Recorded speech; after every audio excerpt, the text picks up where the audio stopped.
سيئات أعمالنا من يهده الله فلا مضل له ومن يضلل فلا هادي له وأشهد أن لا إله إلا الله وحده لا شريك له وأشهد أن محمدا عبده ورسوله أما بعد فإن خير الحديث كتاب الله وخير الهدي هدي محمد صلى الله عليه وسلم وشر الأمور محدثاتها وكل محدثات بدعة وكل بدعة ضلالة وكل ضلالة في النار. أعوذ بالله من الشيطان الرجيم.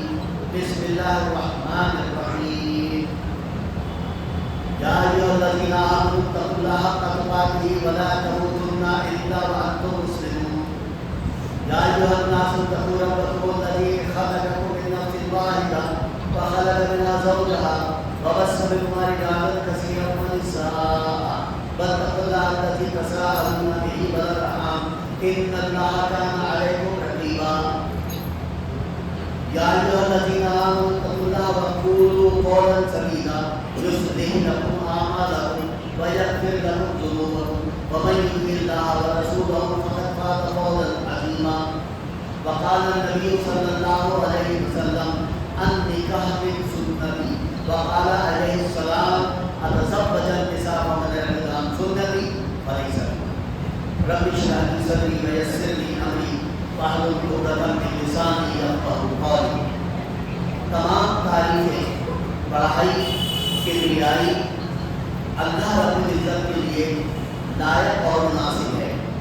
درود و سلام ہو تمام انبیاء کرام تمام رسولوں پر، خصوصاً رحمت للعالمین حضرت محمد مصطفیٰ صلی اللہ علیہ وسلم پر. اللہم صلی علی محمد وعلی آل محمد کما صلیت علی ابراہیم وعلی آل ابراہیم انک حمید مجید. اللہم بارک علی محمد وعلی آل محمد کما بارکت علی ابراہیم وعلی آل ابراہیم انک حمید مجید.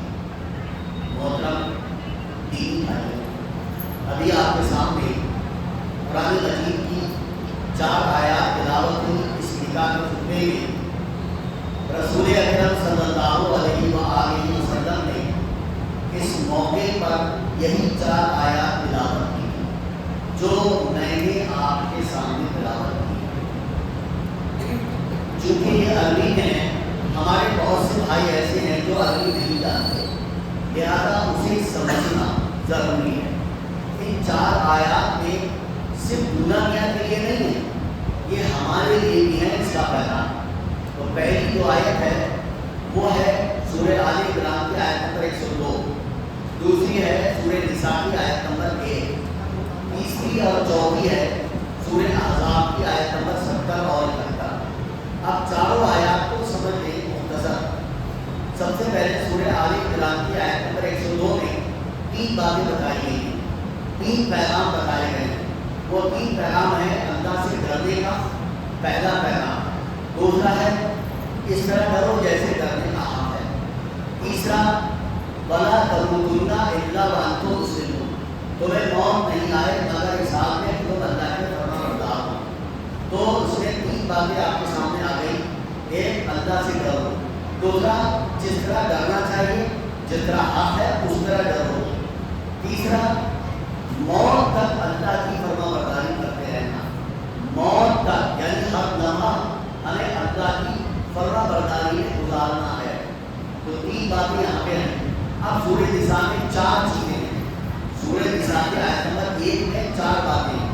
پہلا ہے اللہ تعالیٰ نے فرمایا کہ اے انسانوں اللہ سے ڈرو. اللہ تعالیٰ نے تمہیں ایک جان سے پیدا کیا اور اسی جان سے اس کا جوڑا بنایا. تو ظاہر سی بات ہے کہ تمام دنیا کے لوگ آدم علیہ السلام اور بیوی حوا کی اولاد ہیں. اس سے ایک پیغام یہ نکلا کہ تمام لوگ برابر ہیں. جو سارے لوگ ایک ہی ماں باپ کی اولاد ہیں تو ان چیز کا سوال ہی نہیں ہوتا ہے. نہ پٹھان سید سے بڑا، نہ سید پٹھان سے بڑا، نہ دوسری قوم سید سے چھوٹی یا سید سے بڑی، ایسی کوئی حدیث نہیں.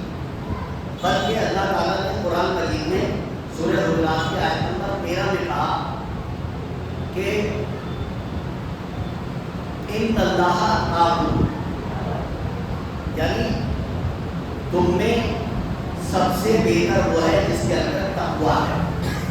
تو تقوی کی بنیاد پر اونچا ہے، نہ کہ آپ کسی بھی پریوار میں، کسی بھی فیملی میں، کسی بھی خاندان میں پیدا ہو جائیں تو آپ یہ نہیں کہہ سکتے کہ میں اس خاندان کا ہوں اس لیے میں اونچا ہوں. یہ پیغام اس آیت سے ملا. دوسری بات کہی کہ تم سوال کرتے ہو اللہ کے واسطے سے.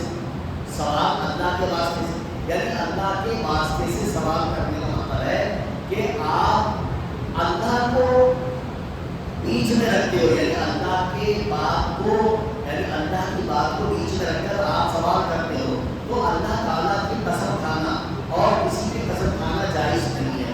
دوسری چیز، اللہ تعالیٰ نے رشتے ناتوں کا بھی خیال رکھنے کا حکم دیا ہے.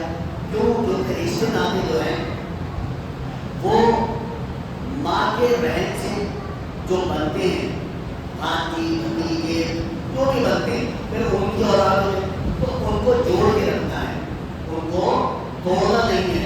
یہ اس پیغام ملا اس سے. اور چوتھا پیغام تھا کہ اللہ تعالیٰ کو سب خبر ہے جو ہم کرتے ہیں. ایسا نہیں ہے کہ ہم جو کچھ کر رہے ہیں اور اللہ کو معلوم ہی نہیں ہے.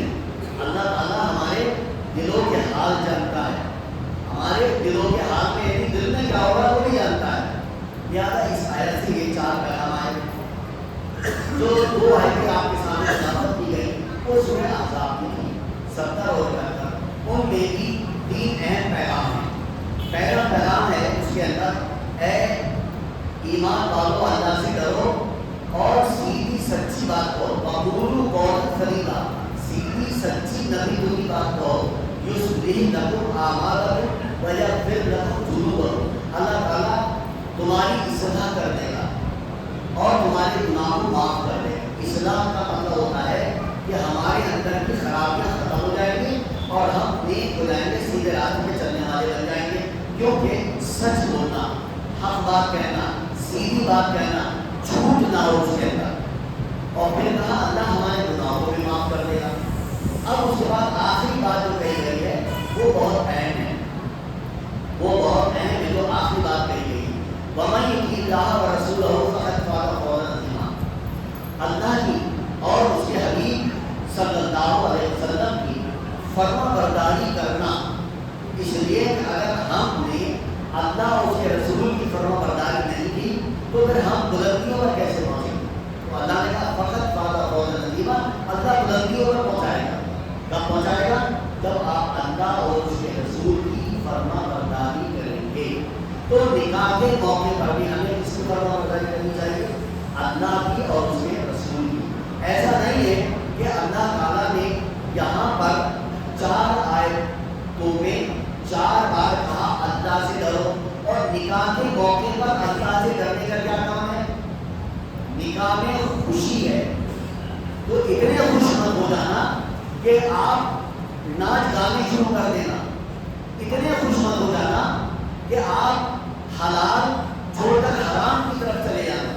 اتنے مت خوش ہو جانا کہ آپ کو معاشرے کا بھی دھیان نہ رہے کہ معاشرے میں ہم کر کیا رہے ہیں، کس کے دل کو دکھا رہے ہیں. ہم شادی کر رہے ہیں، نکاح کر رہے ہیں، اس لیے اللہ نے 4 مرتبہ کہا اللہ سے ڈرو، اللہ سے ڈرو، وہ بھی نکاح کے موقع پر. تو اس سے کیا بات پتہ چلتی ہے کہ نکاح میں خوش ہونا ہے، لیکن خوشی اتنی نہ ہو کہ آپ اسلام کے دائرے سے باہر چلے جائیں. یہ ایسا. اب پیارے رسول صلی اللہ علیہ وسلم کی جو خاص باتیں ہیں جو نکاح سے متعلق ہیں وہ میں آپ کے سامنے رکھتا ہوں. پہلی بات آپ نے فرمائی سورہ یعنی بخاری کی، صحیح بخاری کی حدیث نمبر 5090. آپ نے فرمایا، رسول اکرم صلی اللہ علیہ وسلم نے فرمایا کہ آپ نکاح میں اگر لڑکی دیکھنا چاہتے ہیں تو وہ دیندار دیکھیے، دیندار دیکھیے، تقوی والی دیکھیے.